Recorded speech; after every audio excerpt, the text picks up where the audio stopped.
Hello everyone, welcome back to my another new mini blog. আজ ছিল আমার এক জেঠুর মেয়ের বিয়ে, তো সেখানেই আমরা সবাই মিলে সকাল সকাল চলে যাচ্ছি। এদিকে টোটোতে উঠেই কিন্তু মা আর পিসি মিলে গল্প করতে শুরু করে দিয়েছে। দুজনেই গোটা রাস্তা গল্প করতে করতেই যাচ্ছে। কিছুক্ষণ পরে আমার ছোট পিসিমণি আর তার মেয়ে কিন্তু দুজনেই চেপে পড়বে টোটোতে। তারপর কিন্তু আমরা সবাই মিলে একসাথে যাব। এই যে দেখতে দেখতে ওরাও কিন্তু চলে এলো। রাস্তার সাইডে কিন্তু দাঁড়িয়ে আছে, ওদেরকেও নিয়ে নিলাম। তারপর বিয়ে বাড়িতে কিন্তু আমরা সবাই পৌঁছে গেলাম। এই যে জেঠুদের বাড়িতে কিন্তু আমরা সবাই চলে এসেছি। এখানে চারিদিকটা খুব সুন্দরভাবেই সাজিয়েছে। বিয়ে বাড়িতে আসতে না আসতে ব্রাইডের সাথে কিন্তু আমরা সবাই একটু ছবি তুলে নিলাম। তারপর একটু বসেছিলাম, বসে থাকতে থাকতে দেখি জেঠিমা দু হাতে করে একদম মিষ্টির পটলা নিয়ে চলে এসেছে আমাদেরকে মিষ্টি দেওয়ার জন্য। তারপর একটা করেই সবাই খেলাম। মিষ্টি খাওয়া শেষ হতেই আমরা কিন্তু বাইরের দিকে চলে গেছিলাম, যে বাকি ডেকোরেশনটা কেমন কি সাজিয়েছে সেটা দেখবার জন্য। তো ওখানে গিয়ে দেখি পুরোটা তো কমপ্লিট হয়নি, আস্তে আস্তে সবাই করছে কাজ।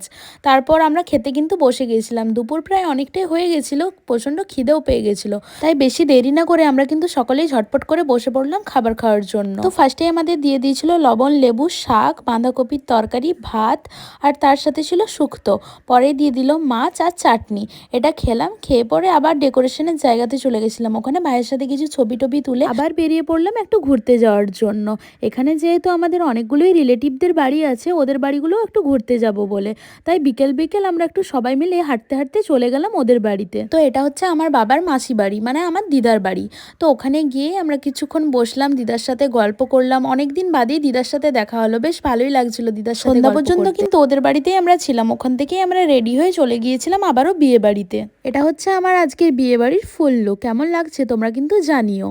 মেন গেটটা কিন্তু খুব সুন্দরভাবে লাইট দিয়ে সাজিয়েছে, তার সাথে সাথে বাইরের বাকি জায়গাটাও কিন্তু লাইট দিয়ে সাজানো ছিল। আর এদিকে কিন্তু আমাদের ফুল গ্রুপ চলে এসেছে। এখানে কিন্তু সবাই বসে বসে গল্প করছে। তারপর আমি চলে গিয়েছিলাম ওদের সাথে কিছু ছবি তুলতে। এরপর আমরা চলে গিয়েছিলাম বাইরের স্টলে।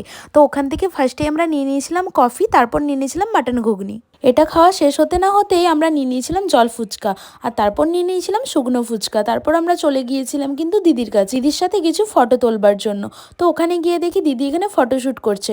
ফটোশ্যুট কমপ্লিট করার পরে আমরাও কিন্তু দিদির সাথে কিছু ছবি তুলে নিলাম। অনেক রাত হয়ে যাচ্ছিল, সে কারণে কিন্তু আমরা খাবার খেতে বসে পড়েছি। ফার্স্টেই দিয়ে দিয়েছিল স্যালাড সস, তারপরে দিয়েছিল স্প্রিং রোল, তারপর দিয়েছিল কিন্তু চানা মশলা আর নান। এরপরেই দিয়ে দিল পনিরের একটা আইটেম, তারপরে দিয়েছিল কিন্তু পোলাও আর তার সাথে ছিল মাটন। নেক্সট কিন্তু দিয়ে দিল চাটনি, পাঁপড়, মিষ্টি, আর তার সাথে ছিল আইসক্রিম।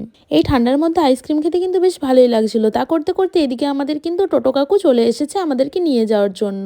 তো ভিডিওটি কেমন লাগলো জানিও। টাটা।